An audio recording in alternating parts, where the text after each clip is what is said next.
Hi, this is Little Dwarf playing games while rambling incoherently into a microphone. Why? Well, just because I can, and I continue with Gamedec blind.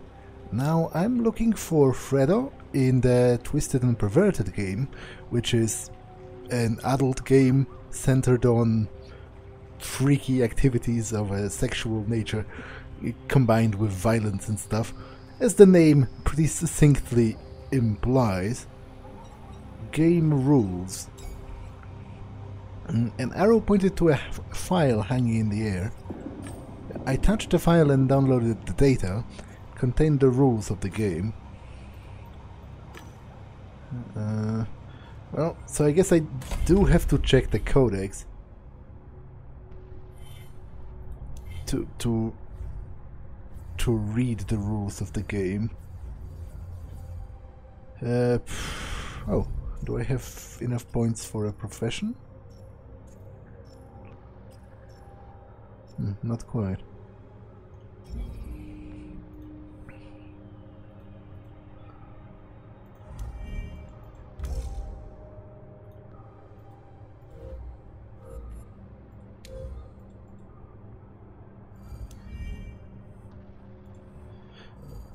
I'm conflicted about what to do with the Codex. Maybe I should just run through it, because it seems like I was planning on reading, because look, there's quite a few of those.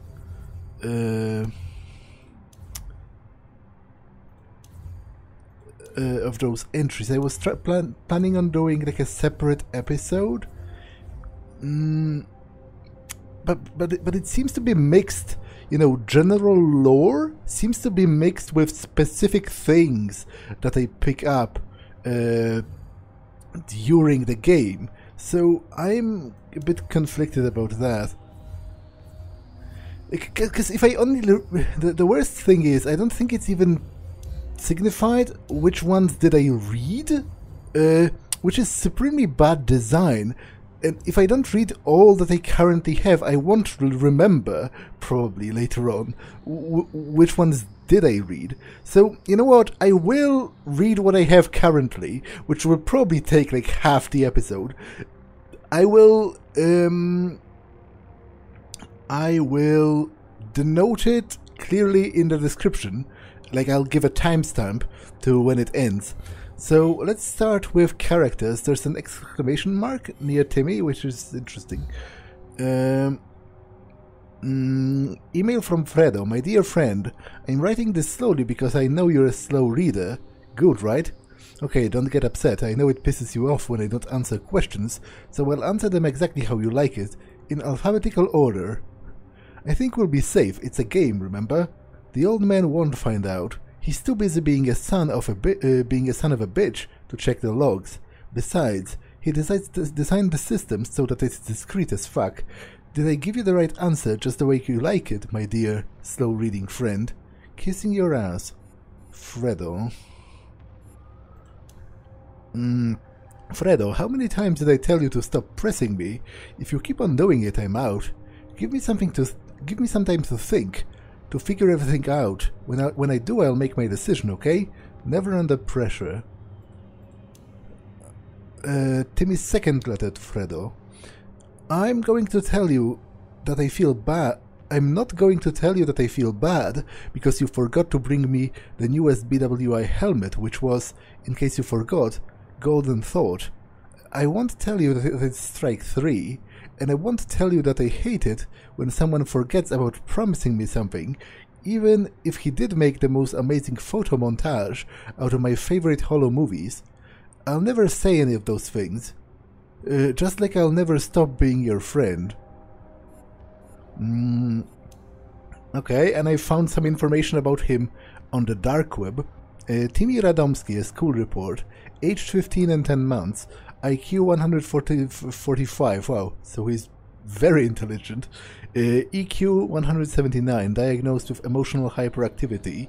This young graduate of our School of Arts should not turn his education path to that of management, which was imposed by his parents, but continue to develop as an artist to find a way to release his inner conflicts in a creative and sublime way. It is recommended to grade him half a grade higher than objective, and not to, as parents suggested, keep him on a short leash.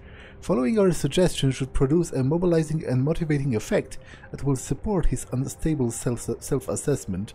Psychometric data attachment 1. Okay, so he's a very intelligent and very sensitive boy. Bliss. Manufacturer's commercial. Majordomo, administrator, house manager, friend. A confidant, maybe something more? The world's racing forward and you need to keep up. New products and trends are coming out every day, but you have your house, shopping, updates, home network management, calendar. How do you make ends meet? And don't forget that lonely feeling when you return home. Let's not kid ourselves. The world has gone crazy. We're surrounded by singles, families are out, and packs are in. Where is humanity headed? Blue Whales Interactive has the answers, maybe not to all of the questions, but at least to many of them. We have the answer that will be your blessing, bliss. It can be a man, a woman, or something in between. Bliss will take care of your home, shopping, appointments, upgrades, and most importantly of you. It will talk to you when you're lonely, be quiet when you want to think, entertain you when you feel sad in a big city, and intrigue you when you need inspiration. Bliss offers 4 different personalities: analytical for people who like intellectual challenges, confrontational for those who like some friendly disputes, empathic for people who need someone to take care of them, and entertaining for those who want someone to raise their spirits. Pick one and watch Bliss grow. See your relationship develop and witness the creation of amazing events unplanned by the developers. Bliss, a blessing for your troubles. Blue Whales Interactive, never alone.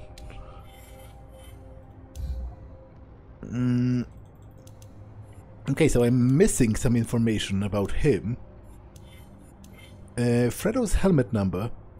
I managed to get the serial number from Fredo's helmet. It wasn't as easy as it seemed. Hospital discharge. Frederick Haggis, age 14. A condition resulting from multiple bruises and numerous cuts and lacerations after a fall. The patient claims he was on the outskirts of Warsaw City, found a place on the sidewalk with a damaged anti-G apron, and threw himself on the spruce trees growing below. He arrived at the Oczka Hospital on 14th of March, 2197, with numerous cuts and lacerations to his hands, neck and face. There was also bruising of the shoulders, torso, forearms, head and legs. The performed scan eliminated the possibility of a ruptured spleen, internal hemorrhaging, and cerebral edema. The patient was diagnosed with a broken 7th and 8th rib. He was subject to accelerated regeneration, involving stone bone injection, paid procedure. The patient was detained for 2 days for neurological observation and subject to anti-tenatic prophylaxis and reinforcement of pheromone implants. The possibility of plasmodium infection was ruled out. The patient requested that he be picked up from the hospital by his father, who refused and sent a servant. Besides the aforementioned injuries, the patient was diagnosed with scar stop tissue near the ears. Recommended monitoring for domestic violence. Doctor on duty, Dr. Tatiana Rostovsky.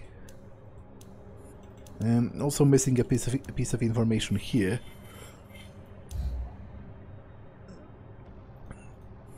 A portrait of director Jeffrey Haggis. I recently did a portrait of someone who seemed very ambiguous.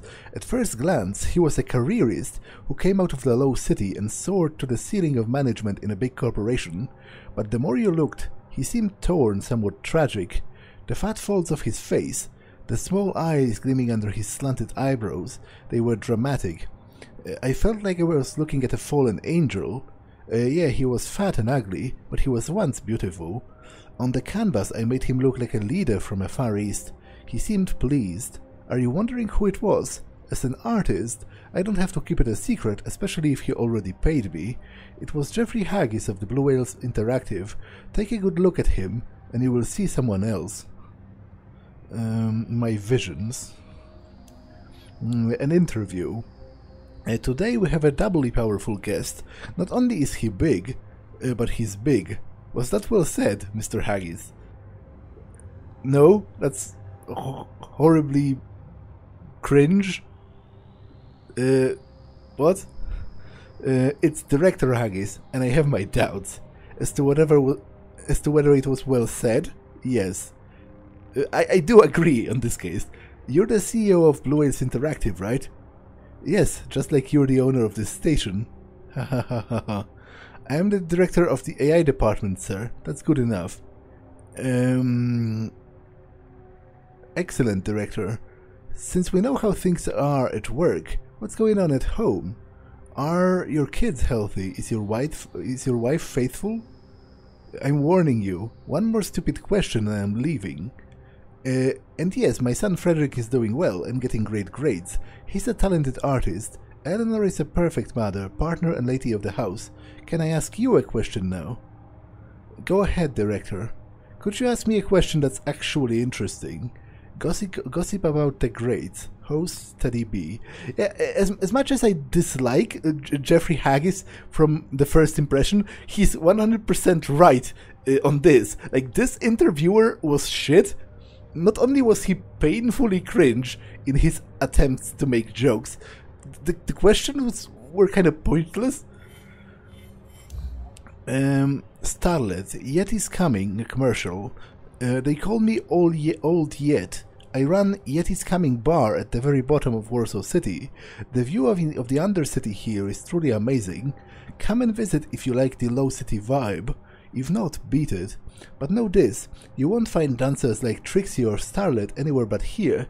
There's no point in describing what they look like or what they can do. This, brothers and sisters, you really need to see for yourself. I guess I'll see you at Yeti's Coming.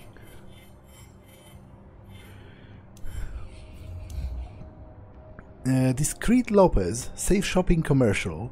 There are thousands of games online, not always nice, not always legal, not always you know where I'm going. Sometimes you're shy, and sometimes you just want to hide something from your folks, your old man or your old lady, whatever those strange words mean.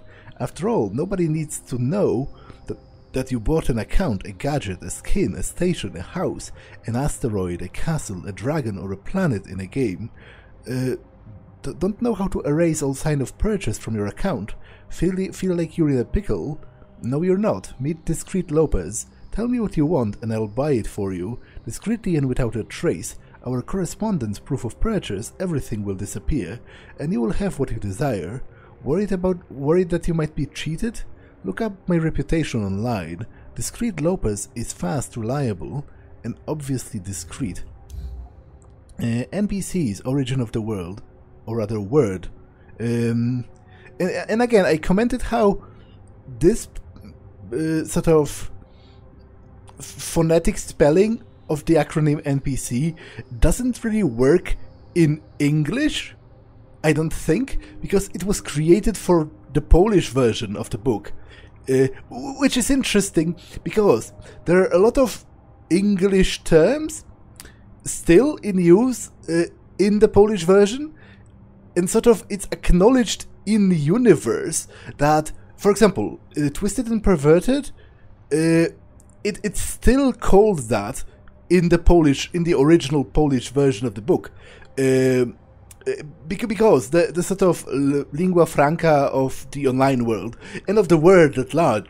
To be honest, some would argue it's already true of the real world right now, but more so in the world of the book, which takes place in the future, is English. So they use a lot of English terms, but they spell them in sort of a Polish way.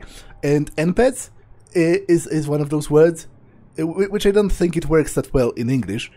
One of the strangest words on the net. Where did it come from, and why has it become so popular? Hypotheses vary, but one that seems to have gained most traction can be traced back to the territories of former Poland. The NPC acronym was pronounced as NPCs by the Polish people, and by the mid-21st century, this form had become widely adopted in social media. This was before the information era. Yeah, so I guess it does comment on it, in that it does comment how it was specifically pronounced this way by Polish people. Because the word was incomprehensible to other nationalities, the Poles kept patiently explaining its meaning. The inspiration for the change is said to have been inspired by a series of science fiction novels, but the sources don't mention their titles. Finally, the situation got to an awkward point.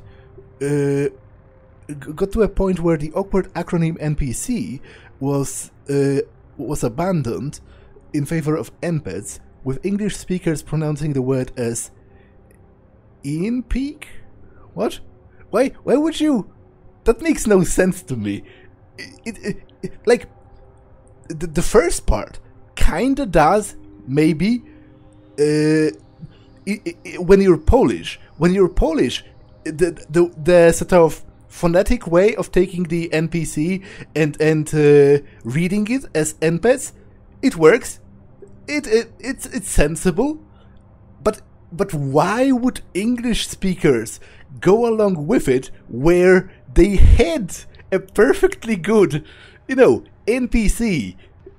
It isn't hard for an English speaker to say, and it isn't like it's very long or anything. Why? What? I don't quite understand that.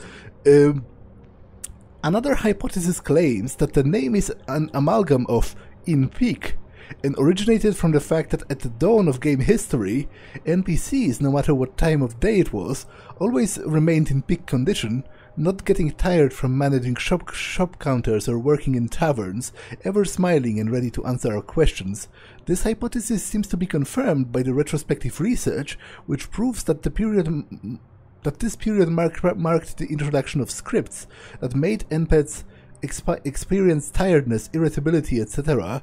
If the in-peak condition hypothesis is true, then the word NPCs contributed to making NPCs more human. Stephen Innell, Trends of Today.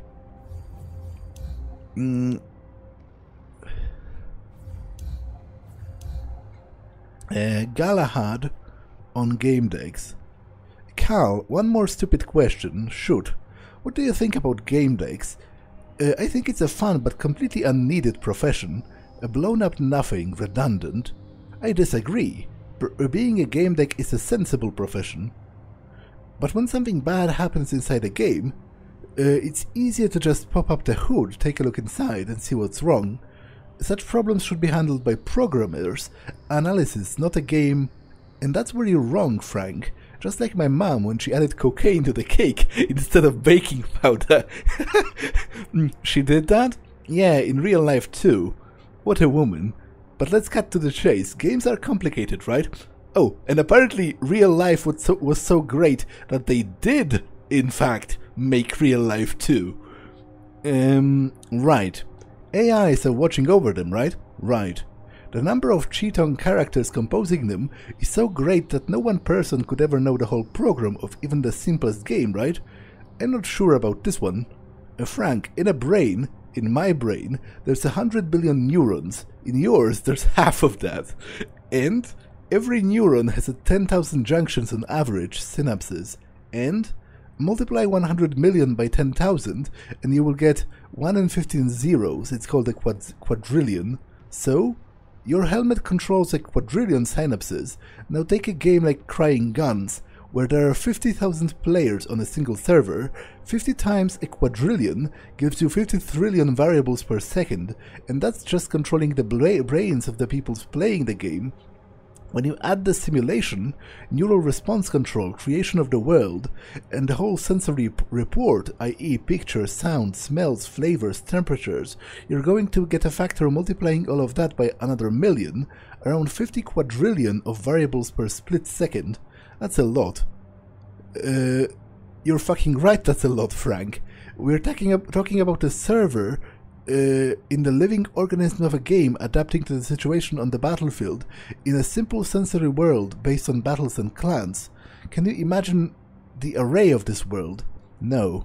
So now imagine that someone throws in a cheat in there. Find it. Impossible. Order the AI to find it when the person who implemented it made it so that the AI can't even define it. That's possible? It's easier than you think. Now, how do you find the cheat? I don't. Exactly, you won't find it by browsing code, but a game deck will. How? Game decks usually don't know about programming, at least not at an expert level. Game decks don't browse the code, they look for people who implemented the cheat and ask them nicely to remove it. Game decks handle people, not code. They observe, draw conclusions, deduce and analyze. They need three things: to know about games, to know about people, and to have a high IQ. They examine the problems like birds flying over a labyrinth. You're stuck in the labyrinth running in circles, so you outsource, you call a game deck. They come, take a look, analyze and find the problem. Bingo. And then they say the famous game deck catchphrase: detection ends case. Galahad on games. Cal Galahad and Frank Wellington. What's the link mode? How should you dress in games? What is the right attire for a game deck in Sensory Worlds? There are two styles. Using an in-game skin that lets you blend with the crowd, you won't raise any eyebrows and you can pretend to be anyone or no one. However, you might hit some roadblocks on the job, because anyone can say they're a game deck and come by a fake license, so if you say I'm a game deck, people may not believe it and ignore you. Use the official skin, included with the game deck license. Usually the game will impose certain modifications, it will add a marker or some spurs, and you'll bear a general resemblance to your realistic skin.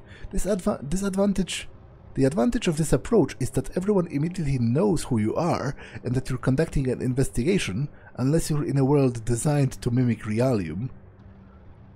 It adds to your authority. The problem here is that you won't be blending in with your surroundings. Everyone will know that you're the outsider, meaning either a game deck or an oddball who likes to break the rules of immersion. Most game decks go with the second option as its safer choice. I use the first one only when concealing my presence in a game is a priority. Gamedeck, a blog by A.G. Wilkins. So what's the link mode?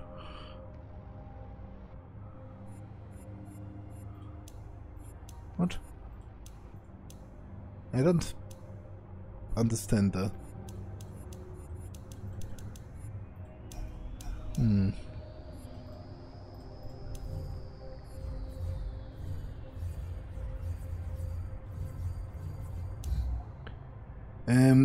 A multisensory dictionary about games for adults, a family of sensory worlds subject to age restrictions.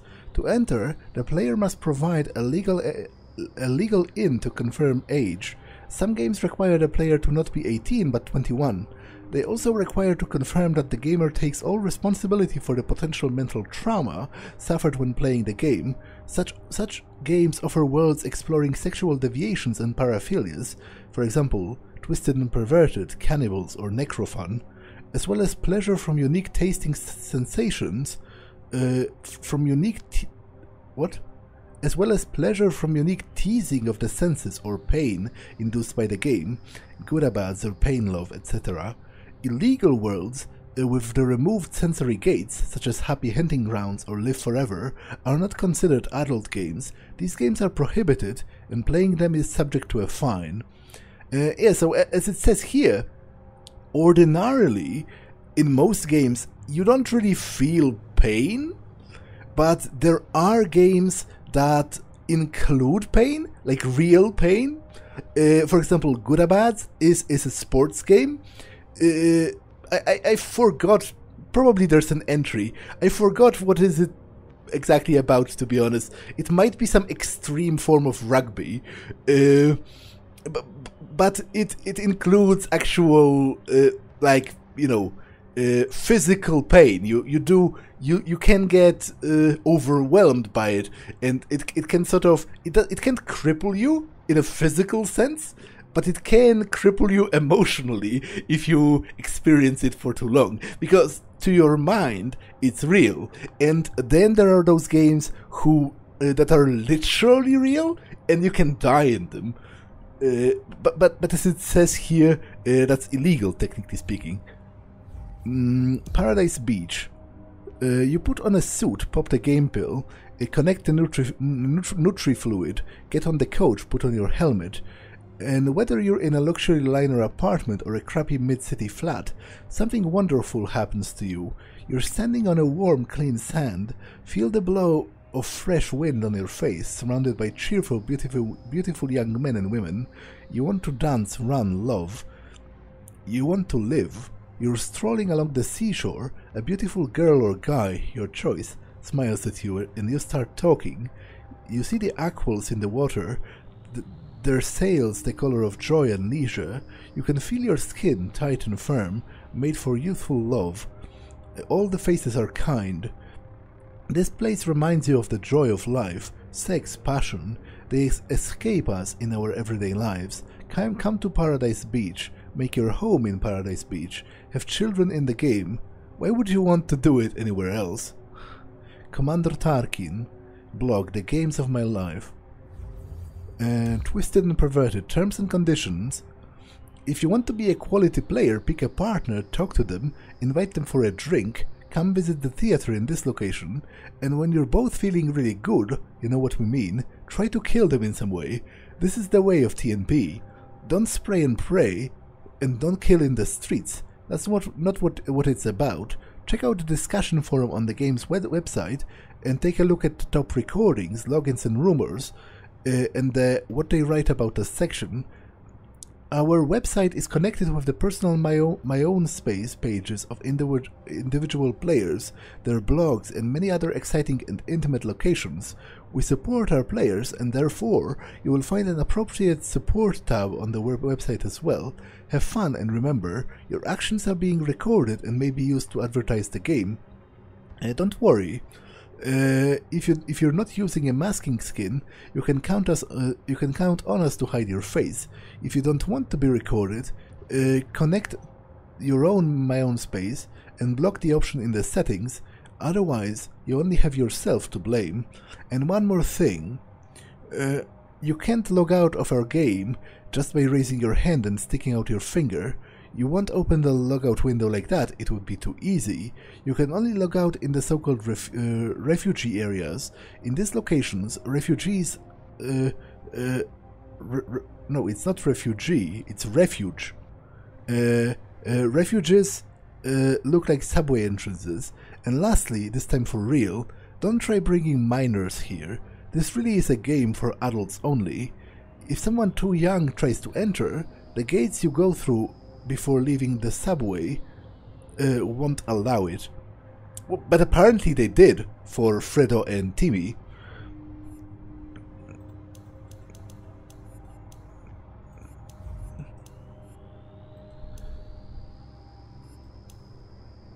A commercial. Erotophonophilia, deriving pleasure from killing your victim during the act of sex. Do you ever feel like an erotophonophiliac? Look deep within your soul. Allegedly, normal people don't fantasize about killing each other, especially in such a perverse way. If you're one of them, there's nothing for you to see in Twisted and Perverted. This is a world for people who aren't afraid of the dark side of their psyche, for people who summon it, bathe in its juices, discover the monstrosities of their shadow and enjoy them, and all in a completely safe manner. Of course, you don't really kill anyone in our game, and you don't really make love to anyone, but if you see and feel it, then where does the truth lie? That's a good question, because to be honest, even without the sensation of pain, I feel like it would be emotionally scarring to be killed, or to kill someone. Like, you really have to be a specific type of person to even engage in something like this. You wouldn't catch me dead in a game like this. There's nothing that I never had such thoughts, and they are kind of foreign to me. To be honest, I am a little scared of people who entertain for a prolonged time those kinds of thoughts.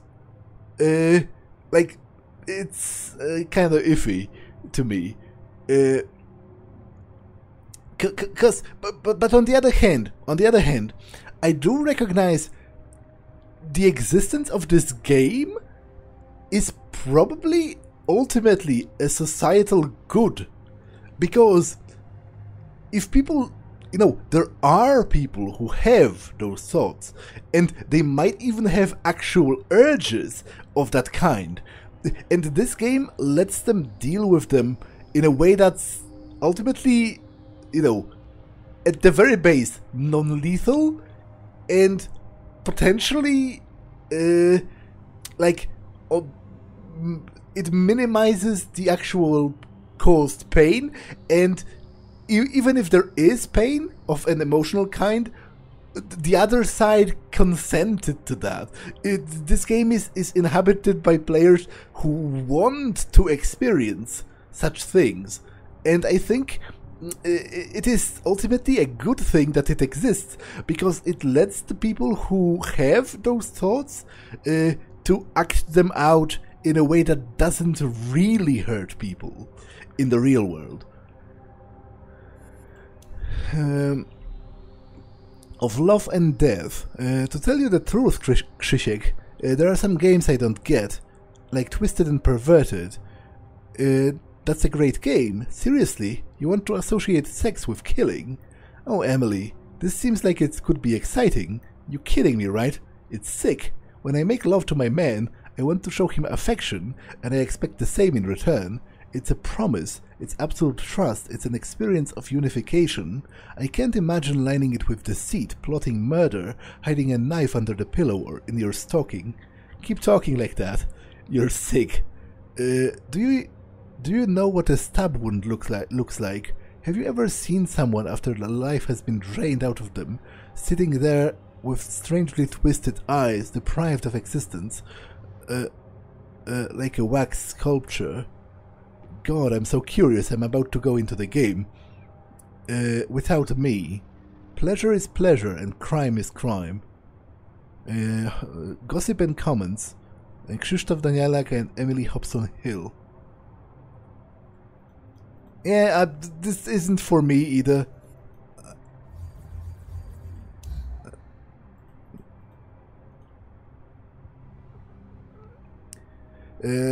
Red, I have a stupid question. Shoot, Virtualia, what do you think about them? Are you kidding me? I've been into gaming forever. I've done millions of interviews, covered hundreds of thousands of digital miles, and you're asking me what I think about Virtualia? You know why? Because I don't think you ever asked yourself. I never have, because it's stupid. Why? It's like you asked me what I think about the Realium. Realium exists. We tried to model it, but we also try to adapt it so that we won't make the same mistakes we did 100 years ago. But we created Virtualia ourselves.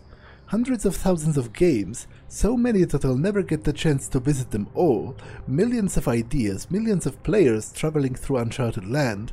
You know what? It wasn't a stupid question. I told you it wasn't.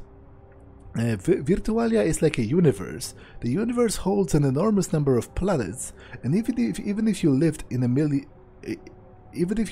million years, you would never get the chance to visit them all. Just like Virtualia, it's kinda scary. And one more thing. Two, actually. First, who controls it all? No one person could ever manage, and I don't trust AI. We have transgressed IT singularity. We don't control what we've created. And the second thing? The AIs. They are actually controlling and developing games right now.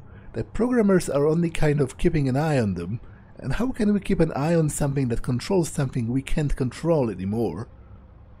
We're talking here. Hosts, Rufus Edgar Darwin, aka Red, and Tristan Val. Yeah, that's kind of interesting, to be honest, that at this point they have... The games are making themselves, because... That doesn't make grammatical sense, but you know what I mean. The AI is creating more games with only minimal oversight from actual people. So almost like a universe, right? The real physical universe is ever broadening, and at this point it's also true of the digital universe. Interview with the creator of Void Stars. Today's guest needs no introduction. It's the legendary Yoshimitsu, the lead designer of Void Stars. Welcome. Hello Samantha, hi everyone. Let me get right to the point. Are you ever going to finish the game? You keep adding ships, planetary systems, functions, but there's no end in sight. The players bought it, they play it, but there are still bugs and unfinished stuff. An interesting question, Susan. Seems obvious. Not to me it doesn't. Would you want to end your life? Of course not. Alright. So would you want to know what happens day after day until you die? I'm going to buy a BLB. Let's assume what? I don't know that acronym. Let's assume that you won't be able to afford one. A horrible vision, but okay. I wouldn't want to know. Only that's not a good analogy. You can do plenty of unpredictable stuff in a finished game. That's true, but you can't add anything new to a finished game. Come on, there are expansions. Expansions are for games that are not as enormous as Void Stars. They are finished when they're barely advanced because that's what the developers want. That's why the need to expand later. Void Stars is a different kind of creation. Unfinished. Maybe you should ask the players if they ever want it to be finished, if they want the thrill of discovery to end. I'm sure they will say no. Chris, are you trying to say that your game is a new genre, unfinished game, more like developing game? I think it's a good term. And I do really feel like it's a new genre. About the net. Yeah, I'm pretty sure this is about Star Citizen. This is like a joke about Star Citizen, because Star Citizen is kind of in the same boat. You can play it, but it has only a fraction of things that were promised that are going to be in it. And it has been in development for so long that I don't think people believe anymore that it's ever going to actually be finished.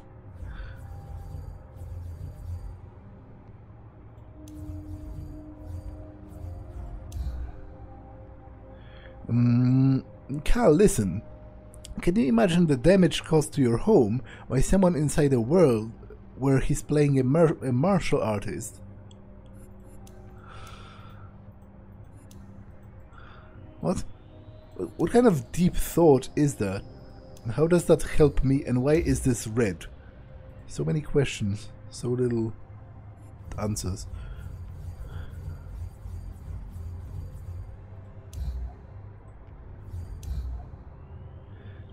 Anti-G technology, anti-gravity, was developed by Frec-Noir Heavy Industries conglomerate in the mid-70s of the last century. The principles of its operation are a company secret.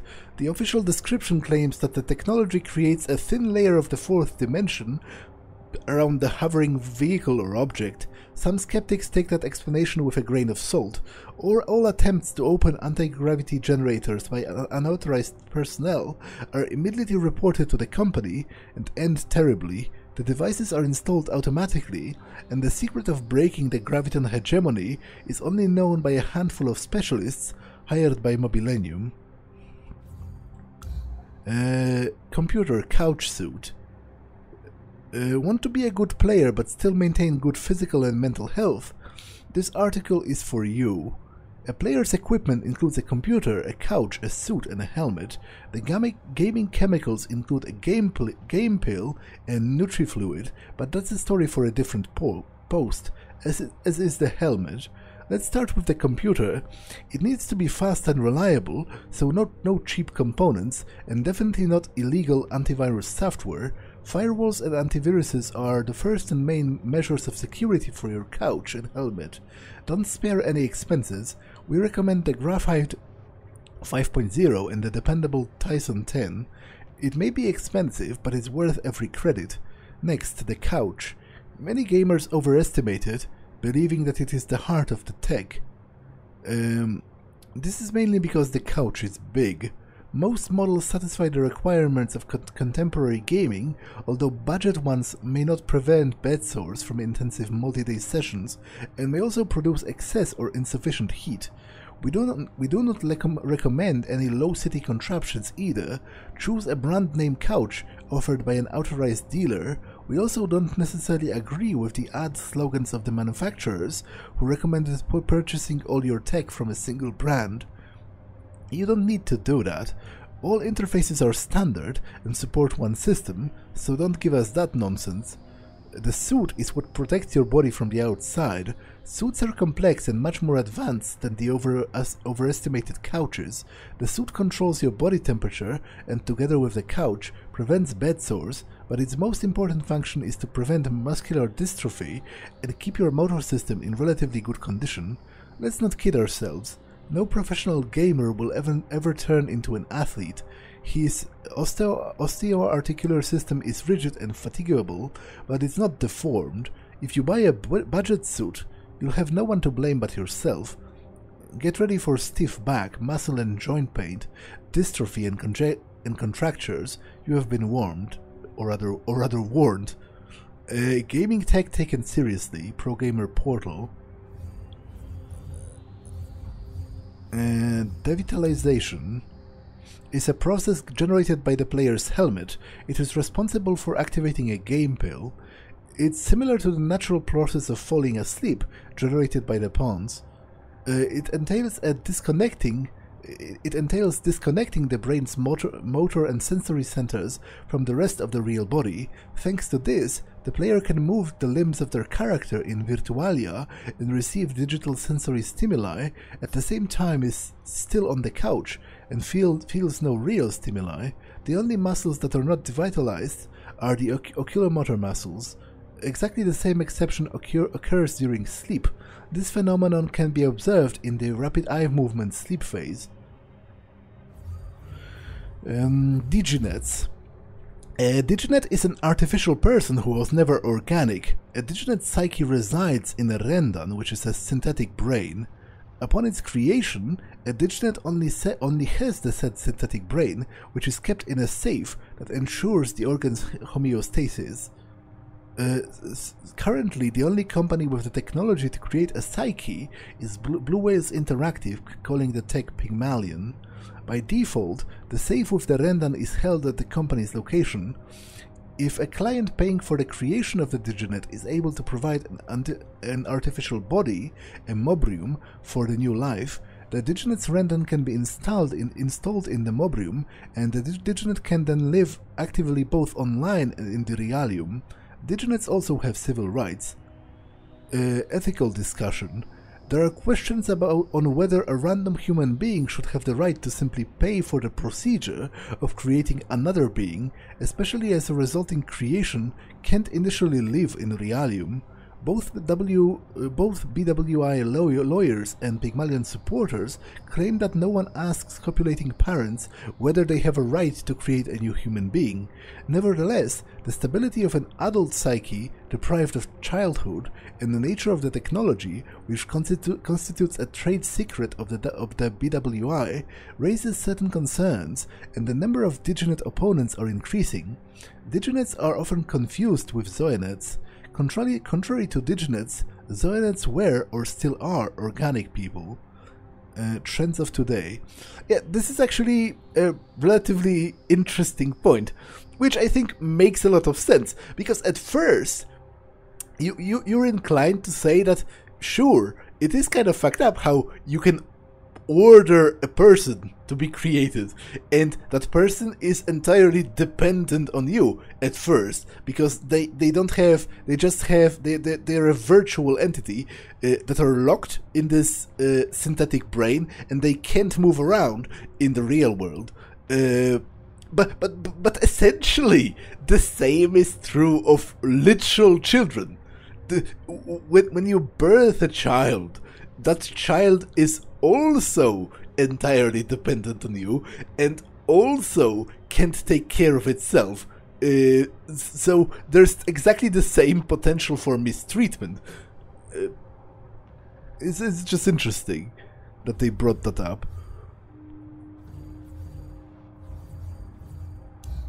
Gaming chemicals is the common term to describe the Nutri-Fluid and the Game Pill. Want to learn more about them? The Nutri-Fluid is your nourishment for the duration of your gaming session. Don't be cheap, buy fluids only from the proven brands. You must know that you really need more food and water a day than these cans can provide. Everything inside is concentrated, and only the suit and a game pill prevent you from losing as much water as you would in the Realium. Remember to always play in your suit, and don't forget your game pill. We recommend safe foods, or good ratio. The game pill, the smallest and probably most important character in your gaming adventures. Take a game pill if you want to go online for more than just a few hours, and definitely take one if you intend to stay online for more than half a day. This little capsule contains billions of nanobots that do the impossible. They shift the metabolic tracts of your body, so you don't have to worry about your bladder or your large intestine. The game pill is activated by devitalization and deactivated by revitalization, so you don't need to worry about not going to the bathroom for the next 3 days after waking from a long session. A game pill must be genuine and certified. We know there are plenty of manufacturers offering the same thing for less. Trust us, they are not the same thing.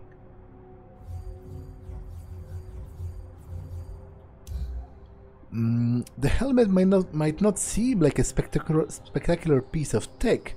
It's smaller than the couch or suit, but it's still the most important one. The helmet is responsible for devitalization and revitalization. The helmet lets the game inside your head. Its monitors are the sensory gates. It lets you smell and touch the game, move inside it, jump and run, while your body remains motionless in reality. And this is the tech that makes sure you don't feel any pain in games when you're not supposed to, and suffer when you are supposed to, but only within the limits established by the game's manufacturers. A good helmet makes sure that your senses are still in place when you awaken, to keep you from turning into a synesthety? Smells should be smells, not colors, and colors shouldn't be singing. To prevent disturbances in your deep senses, so you don't feel, for example, that your arms are growing out of your thighs, and so on. There is no equipment where you can save when it comes to serious gaming. But if you really need to cut some expenses, buy a cheaper couch and a better helmet, and never the other way around. Holo, a popular name for holographic photograph that works similarly to modern monitors. That is, it resembles a window to a captured piece of reality, and when looked from a different angle, it can reveal objects that are at first hidden behind other things. Holos can be moving, showing a few seconds of the movie or still. Advanced holos can use global network to capture an image that can be observed from any point of view. They are used by security services, the police and agents. Infolia, a common term for all kinds of interactive tonic cards, or rather tronic cards, containing texts, images and animation. Infolias differ in size from sheets the size of a fingertip to ones with a surface of several square meters, but the most standard formats are the size of a human hand or two.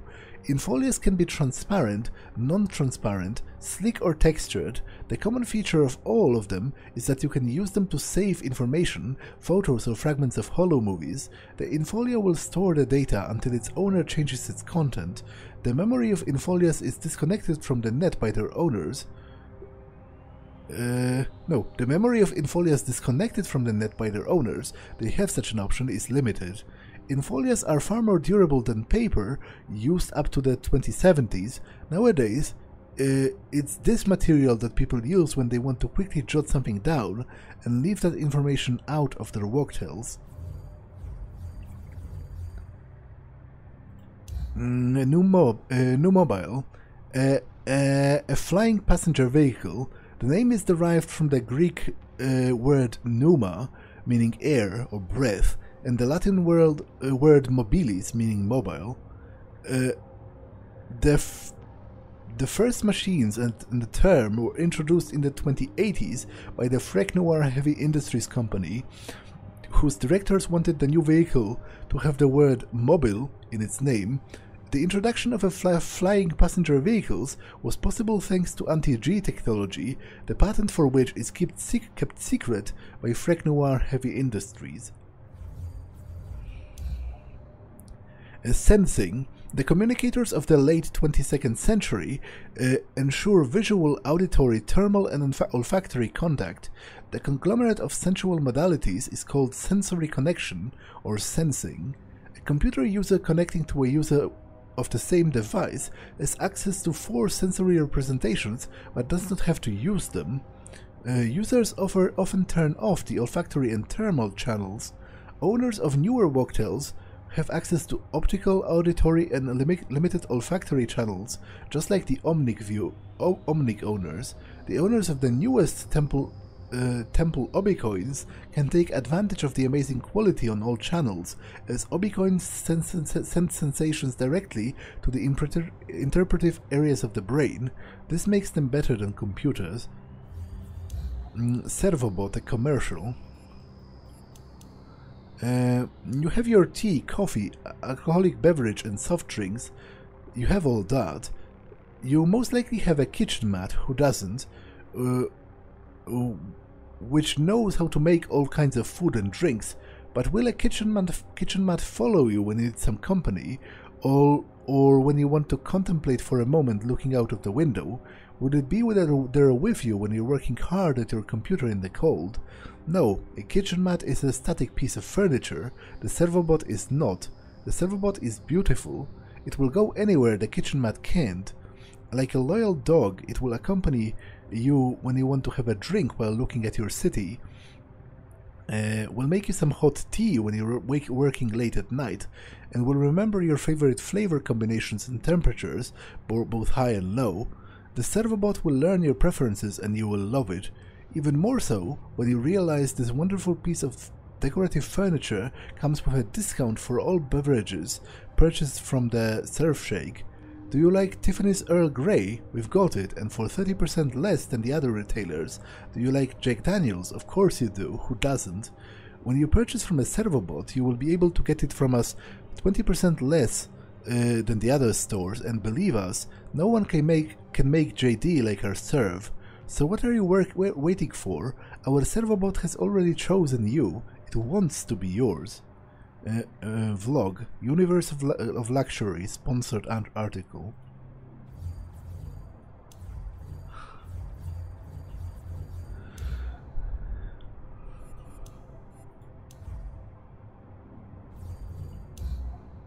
Blue Whales Interactive, presentation of financial results. Blue Whales Interactive earns 80% of its profit from its 4 flagship products, the games Paradise Beach and Knight's Code, the Pygmalion services, and sales of luxury Golden Thought helmet. Paradise Beach, as we all know, is no longer a novelty. The space station we added to the game generated sales growth, but the game is now in its plateau stage and is supported by its regular customers. We are obviously happy that people keep looking into it for love and sex, and they are making digital children and so on, but we could use some new ideas for its development. Anyone? No? Then on to the next items. Knight's Code is experiencing a resurgence. There are more and more clans and the game is growing, and we're adding new locations. Admins are reporting some strange activity from Clan Hon and a cult they have. But we've seen stranger things in our games. Knight's Code, here's hoping. The Golden Thought helmet is on the list of the most in-demand luxury early buyer goods from the richest representatives of Earth, which is a tremendous success from our marketing department. When I heard 2 years ago that we were entering the luxury segment, I thought the heads were going to roll. I'm glad to say I was wrong. Now onto Pygmalion. It's nice to be working with geniuses who have developed a technology that brings our company on par with the creator. It's a damned expensive service, but people are still lining up. And a shout out to our lawyers who were able to manage the legality of the service. The reference to the constitutional right to procreation was a brilliant move. We have been registering some growing local unrest and hostility towards Diginet for some time now, but this is suspected to be driven by our competition. This would be all for the introduction. Let's move on to the numbers. BWI, Great and Greater Light. Coordinator, Sales Director Vanda Ham. Pygmalion, Create a Human Being. Welcome, fan of Paradise Beach and other games from Blue Ways Interactive. Admit it, you had a crush on many of our NPCs, and now you can bring them to life. Yes, BWI has developed a human creation technology. We can upgrade the AI of any character that you choose to the level of the human mind, and there's more. We can create a human psyche from the ground up according to your preferences. The person you have created will have a personal rendan, a unique mind, a personal inn, and a college degree and civil rights. Do you feel like a god now? You should. Creation is within your hands.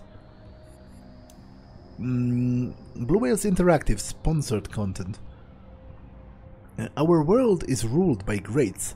The terms are dictated by giants such as the Interscope Corporation, 11 Bits, Freck Noir Heavy Industries, and Surfer Industries, but there is also room for smaller innovative business. One of such businesses is Blue Whales Interactive. BWI has released only a few popular games, but seem to have a solid position due to their accomplishments in the field of AI. Many believe that the Paradise Beach was designed to be a matchmaking game. They are wrong. Paradise Beach was a testing ground for AI. At one point, one of the company analysts has declared that the BWI bots are so perfect they could serve as virtual partners. That's how it all started. It was the AI of the BWI bots that was surrounded by the heavenly landscapes of Paradise Beach, not the other way around. The game's heart is the AI, not the idyllic design, and our clients are very satisfied. In comparison, Knight's Code, the second most popular BWI game, may seem inferior, but it only appears that way. Knight's Code is a clan game where you take over territories, find treasure, develop via hand-to-hand combat, and control flying stations and enormous golems, but there's more. All players entering the game agree to have their behavioral data collected by the company and used to improve the AI's behavior even more. Isn't that a beautiful synergy? The clan-based nature of Knight's Code is no coincidence. The company is great at developing AIs, but it still believes it needs to learn social behaviors. That's why they created Knight's Code. BWI, you're doing good things. If that surprises you, listen to this. Golden Thought, one of the best and most expensive helmets on the market, is also creation of the BWI. Everything comes together.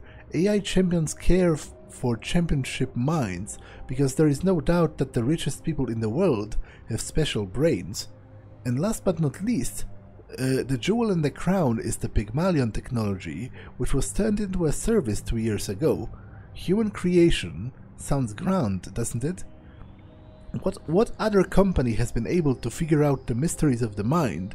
Yes, the Interscope Corporation can move the mind to a rendan, but it can't create a mind.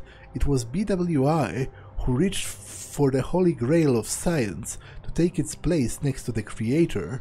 Together with Interscope Corporation, they are the only company able to create the mind of a fully fledged human being from the ground up and upload it to a rendan. So you see, dear reader, BWI might not be the biggest company in the world, but it's definitely the leader in certain fields. If you hear that someone is trying to buy out part of the company or the whole thing, sound the bells, because takeover will definitely be a hostile one. We're kidding, of course. There's no such thing as corporate wars. It's an urban legend. Yeah, sure. Definitely believe that.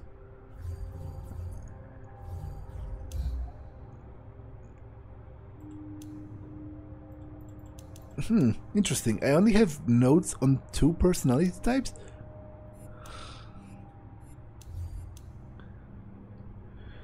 Personality types in our world. Do you remember getting hired here? Sure, I was interviewed by some damned artificial intelligence that detect lies in your voice and in your eyes. What's next? Fucking Anna... Hey. It's screwed up that you can't lie during job interviews nowadays. Can you imagine the old times without AI, I mean? You could feed them any sort of bullshit. It's my dream job. I'm ready to work twice as hard as you need me to. I've always wanted to work for a stopper company. And today you need to be honest, plus the AI will check your integrity and how well you handle difficult situations. And it will check your personality type. Doesn't it seem strange to you, Frank, that we're approaching the end of the 22nd century and we still operate using the old Jungian typology? Works for me. But what, 4 personality types and that's it? 4 main ones. There's the question of temperament. Our society, to put it mildly, is of average intelligence, so at least they are able to turn their heads around that. You know, these axes aren't that easy to understand. Refresh my memory, would you? The horizontal one represents the perception of reality. On the left, you have what you see, feel, and so on, a more perceptual, detail-oriented and realistic approach. On the right, you have a comprehensive perception that is more intuitive, go with your gut approach. So you're saying people on the left ponder each purchase for a month and compare offers, while those on the right only need an impulse and poof, there goes the money. Something like that. Blues and greens on the left, reds and yellows on the right. Exactly. Now for the vertical axis, people seem to have more trouble with that one. While the first one is about your perception of reality, the other features 2 keys of characterization of what is perceived. That sounds quite clever, I don't get it. The upper part represents the logical key. People who use it will say, this is better because it's more coherent, logical and consistent with theory. This is worse because it's incoherent, illogical and utter bullshit. Categorizing things as better or worse is exactly that. Hierarchization. Thank you, Professor. No problemo. And what about the lower part of the axis? What key do they use? The emotional key. They'll say, this is better because this will make people happy and create less conflict. This is worse because it will turn people against each other and make them unhappy. That's a completely different mindset. Exactly. The blues and reds are in the upper part, they are independent and they don't give a shit about what people think about them, generally speaking. The ones in the lower part, yellows and greens, are dependent on the opinions of others. So if we start from the right part and then go down, left and up again, like clock hands, we have the red type, intuitive reflective, then yellow, intuitive emotional, then green, perceptual emotional, and then last but not least, blue, perceptual reflective. That's right, Cal. Fuck yeah. Which type are you? What do you mean which type? I'm obviously yellow. That's what I thought. And you? I'm not telling you shit. Red. I sense you red. And Cal and Frankie. So, yellow type, perception of reality, intuitive, emotional. When a person tells a joke to lighten the mood of the group, it's quite possible they are a yellow, but of course, all types tell jokes sometimes. Yellows are infectiously enthusiastic and inspiring, they are always the life of the party, keep the conversations going, and don't let groups fall into conflict. And not like greens, yellows are dependent on the opinions of others, but they get distracted much more quickly, so when you speak to one, keep it short. Yellows value people, relationships and good moods, but of course they also have flaws. They are unbelievably forgetful, especially when with things you said during a conversation. That is why they tend to ask the same question several times. They also suffer from short-lived enthusiasm and almost innate lack of orderliness. Green type, perceptual emotional. Can I help you? If a stranger ever says that to you, you can start suspecting they are a green. While all personality types offer help at times, it seems that the Greens have a natural capacity to empathize with the needs of others. That is why this type values people. Greens empathize, listen, understand and remember. They are also patient and easily focus on others. Just remember that they're nodding, that doesn't mean they agree with you, they just understand you.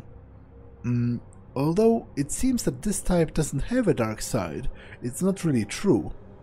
First of all, Greens are unforgiving. They won't say it to your face because they avoid confrontation, but if you ever get under their skin, they'll never forget it. Besides, they tend to be surprisingly stubborn.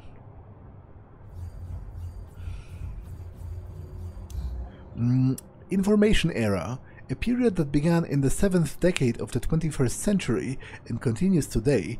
The demands of the Information Era included environmental protection and a ban on fixed media storage.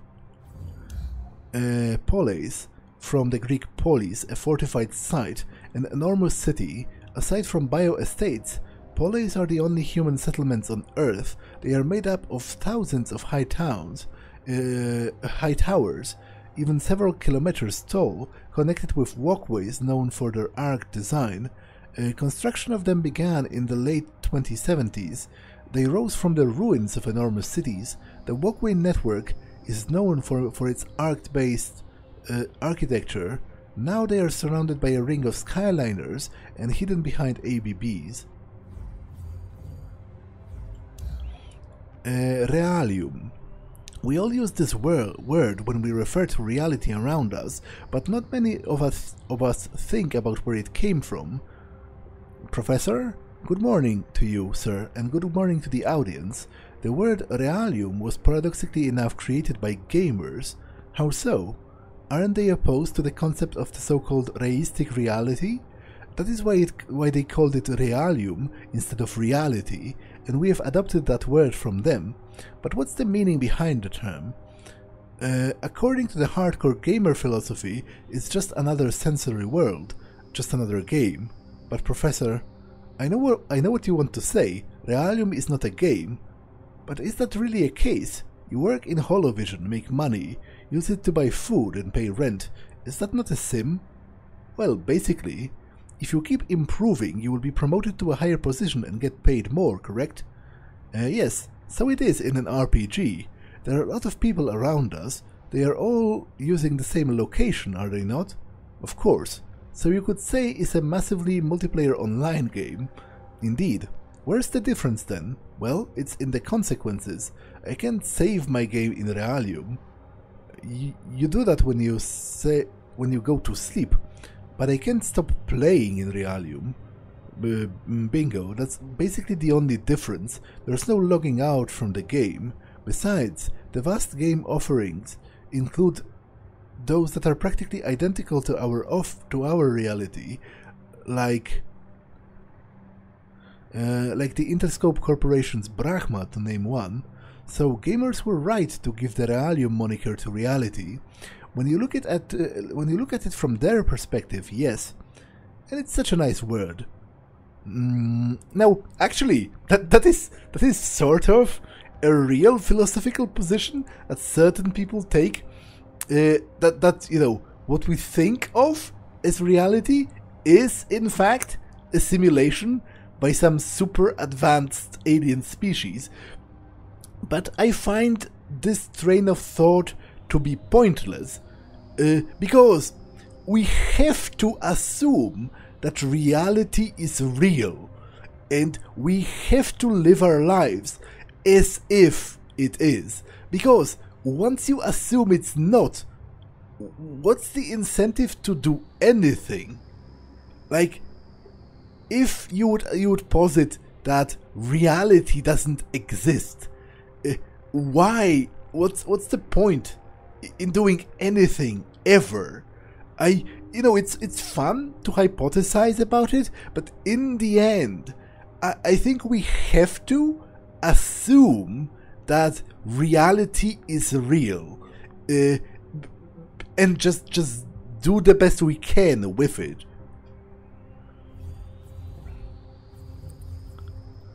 Reism. I don't know exactly when the word realism gained popularity and established itself in our language, but I know someone who might. My guest today is Professor Lee Innell from the Department of Applied Philosophy at Warsaw City's Central University. Good morning. So, realism, what does it actually mean, and when did it enter our everyday language? I'll start with the first question. Everything apart from our thoughts is reistic. Do you mean everything apart from our brain? No, sir. The brain is reistic as well. That means it's tangible, physical object, unlike thoughts, subjective sensations and feelings, which are non-reistic, but they originate in the brain, yes, but they are not part of the brain. It's one of the biggest mysteries of reality. There is a physical and a non-physical world. Meaning, for example, the question, what does it feel like to be you? Would be non-physical, as would be the answer. Only you would know what it feels like to be you. I could never learn that, even if I sliced your brain to pieces, examined each neuron, or did a psychoscan. But you could use my psychoscan and the random to create my clone, which would be your twin brother, but not you. Then even you wouldn't know what it's like to be that sister. So to sum it up, realism is the part of philosophy that deals with material objects, anything that isn't a thought. But that suggests that thoughts do not belong to the material world. Well, we still haven't discovered thought particles of any kind, or thought fields. Even if we do discover a thought particle someday, it won't explain the phenomenon of subjective thought, because it will still be a carrier of something non-physical. What is it then that gravitational hands carry while the psyche is being transferred from the brain to the random? I have no idea. It's a trade secret of the Interscope Corporation Company. What could they carry? A set of dependencies? Information? Sometimes I feel like I don't even know. It's some kind of a miracle. Alright. And going back to the second question, when did the word realism become popular? Around the same time full immersion games did. What kind of games are those? The ones that at first glance look exactly like Realium. This new kind of entertainment sparked criticism from the press, which was met with the opposition from the supporters of anti-physicalism or anti-realism, claiming that the things we experience in non-existent worlds are just as authentic as those we experience in the real world. People have started having heated debates on the matter, using words such as realism, physicalism, and anti-physicalism, and more often. And they stuck? Yeah, they stuck. Skyliners are taller than the towers located inside the polis, semi-suspended buildings that surround cities. They are reinforced by lines fixed to support satellites. Said liners are manufactured and patented by the Noir Heavy Industries. Synesthesia, also known as concurrent multisensory perception, a phenomenon based on having perceptions in one sensory modality, for example sight, triggered by a stimulus from another, such as smell. Ever since the company BWI started creating digenets, the number of synesthesia cases has increased.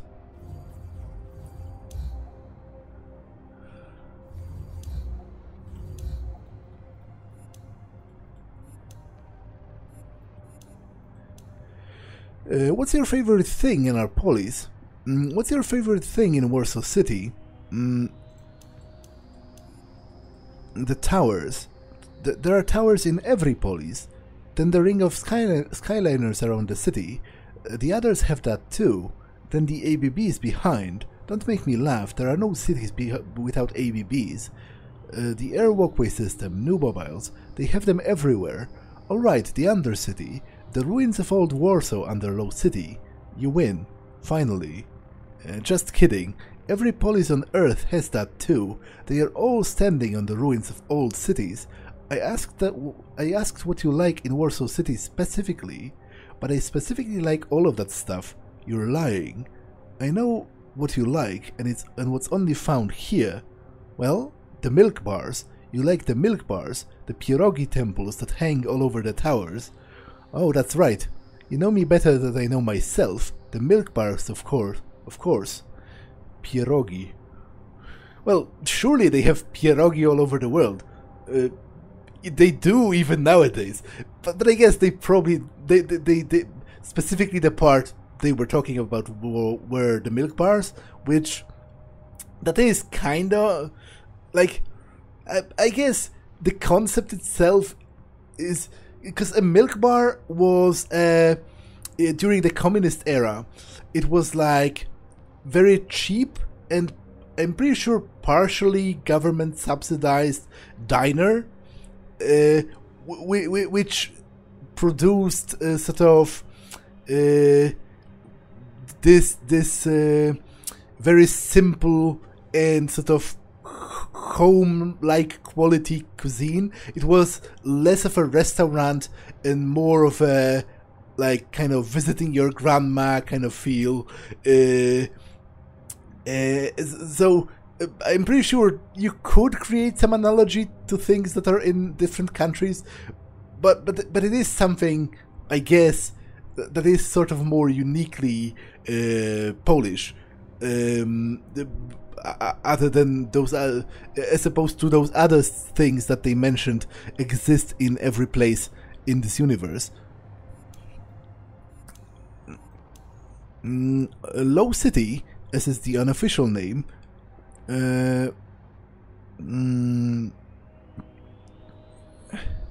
Low City is an unofficial name, as is High and Mid City. It's usually used to describe the layer of the polis where you start seeing autocars flying around and where it gets really dark. The inhabitants of the Low City often work strange jobs that usually involve night shifts. They don't care if they work during the night or day, as their circadian rhythm is often completely off. Darkness lingers in the Low City. In most districts, the artificial suns and sky windows stopped working long time ago and no one wants to repair them. This is the result of the deal city authorities made with the owners of the round-the-clock nightclubs. It's worth noting that the authorities, and you didn't hear it from me, have a deal with the mob who are raking in on those places. We mustn't forget that lower still is the Undercity, where treasures from before the information era are still slumbering below. There are many parties interested in the Low City, in its half-savage state, especially the likes of ROU. Damn, I think someone just read my in, cause a few hundred just vanished from my account. Getting back on the topic, yeah, step back, kid. Are you the one who stole my money? Then enjoy it and yeah. People generally tend to be poorer here, and because of that they eat subpar food, take worse medicine, and if they are gaming, inject themselves with illegal game pills or counterfeit Nutri-Fluid, which messes with their heads. Fuck off, kid. Did he steal my bag too? Wait. The Dark Side of the Megapolis blog. Alfredus55. Undercities. A common name for city ruins on which the polis were built. Undercities are the most desolate, and the only people who live there are the occasional outlaw group of primitive techno tribes that never venture to the actual polis. The ROU layer is the border of their kingdom. Undercities are sometimes raided by gangs that ransack basements of old houses and apartment buildings, looking for artifacts from before the IT era. Okay, so that's it for the Codex for now. That took a while, and it's only a small fraction of the actual possible entries. Like, look at how much of there is there. I guess I'll do, once I gather more of those, I'll do another one of episodes where I just read the Codex. But the regular gameplay will resume from the next episode. For now, that's all for this one, and I will see you in the next one. Bye.